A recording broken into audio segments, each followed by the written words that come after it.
Fala pessoal, tudo bem? Meu nome é Herbert, bem-vindos a mais um Resenha de Minuto. E hoje eu quero conversar um pouquinho com vocês sobre Um Príncipe em Nova York 2.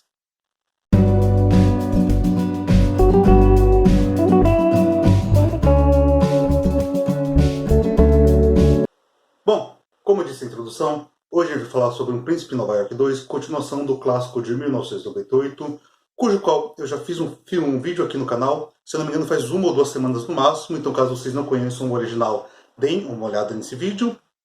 E hoje a gente vai falar dessa continuação que chegou quase 23 anos depois, que é estrelada, assim como o primeiro, pelo Ed Murphy. Aqui a gente vai ter a continuação da história do príncipe Akin. Depois de ter viajado para Nova York e conquistado a mulher dos seus sonhos, que no caso foi a Lisa, ele voltou para o reino fictício da África, no qual ele é príncipe, que no caso é Zamunda, para poder viver com a sua princesa. 30 anos depois desses acontecimentos do primeiro filme, ele já tem 3 filhas e o seu pai, o rei, está à beira da morte. Ele enfrenta um dilema que é o fato dele não ter um herdeiro do sexo masculino, que de acordo com as leis do reino, só uma pessoa do sexo masculino pode herdar o trono. Então, a partir do momento que Akin verá o rei, ele precisa de um herdeiro. Tudo muda na vida dele quando ele descobre que sim, ele tem um herdeiro, que na verdade é um filho bastardo que ficou em Nova York na sua primeira visita.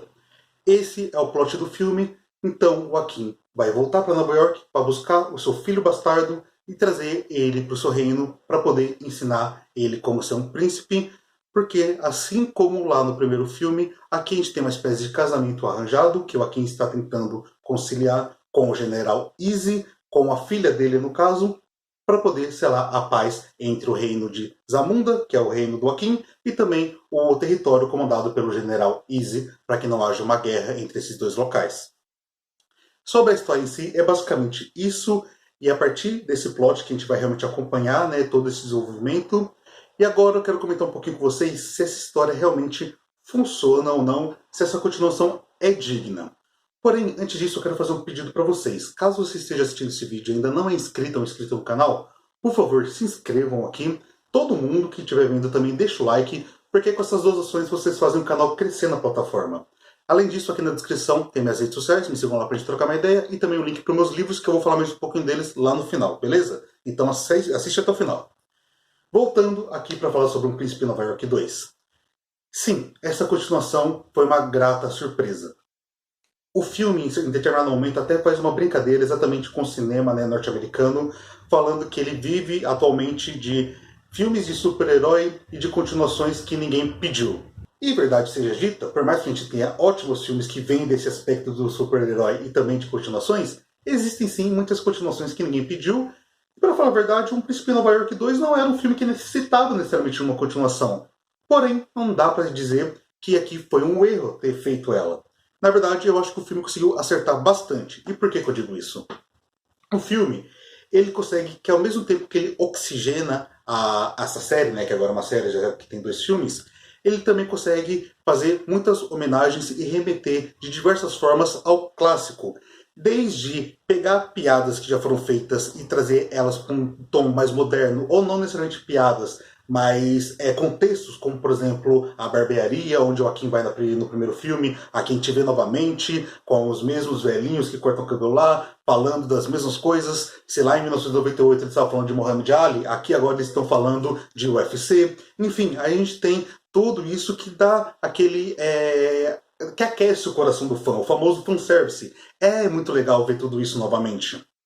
Porém, o filme também, como eu falei, dá uma oxigenada, ou seja, ele vai subverter todo o conceito original, que é um africano indo, saindo da sua realeza para viver em Queens, Nova York, numa região extremamente pobre. Agora ele vai pegar uma pessoa que mora no Queens, que vem de uma realidade totalmente diferente, que sofre muito preconceito, para ir viver num reino africano, onde ele vai passar a fazer parte da realeza.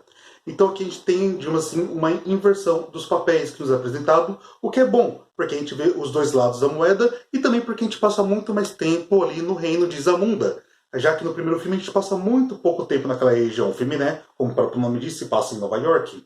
Aqui, não. Aqui a gente passa muito mais no reino africano, no reino fictício, o que é algo que eu falei que eu gostei bastante.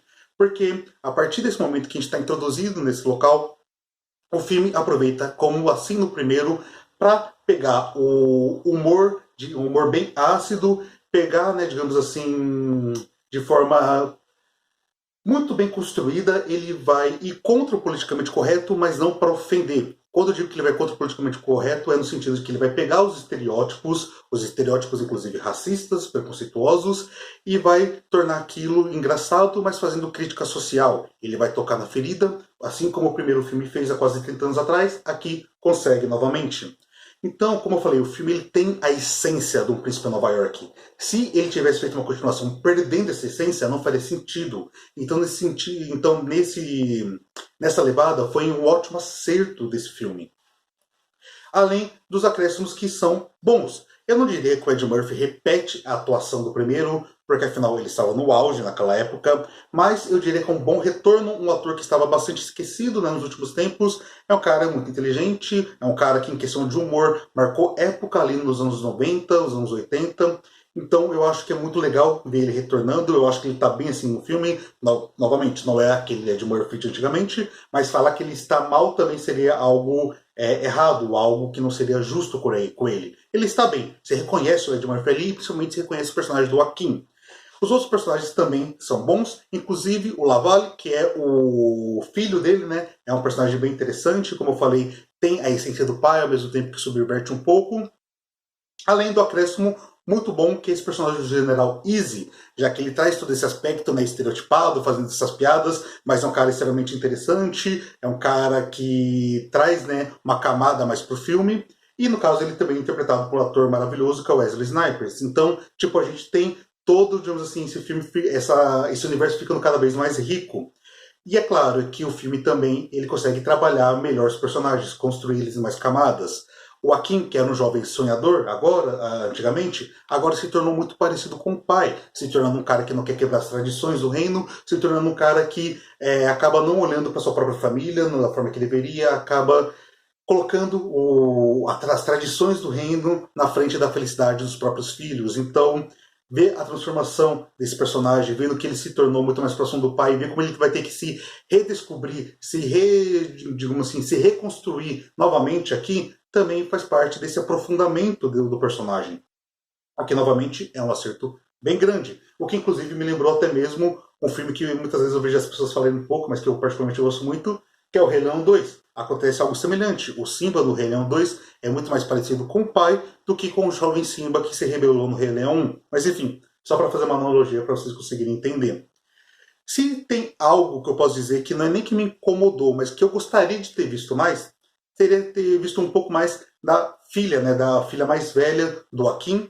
Ela aparece, ela tem sua relevância, inclusive o discurso relacionado à importância dela, da personagem, é muito importante, talvez seja o discurso principal, que é a questão de uma mulher poder assumir o trono daquele local, que inclusive, né, é o que dá o pontapé para toda essa história, o fato de uma mulher não poder assumir o trono. Então é uma discussão sim muito importante e ela é uma boa personagem. Mas eu particularmente gostaria de ter visto ela mais em tela, gostaria de tivesse sentido mais cenas com ela e de tivesse talvez dividido um pouquinho mais, né, a questão dela com o filho, né, o filho bastardo.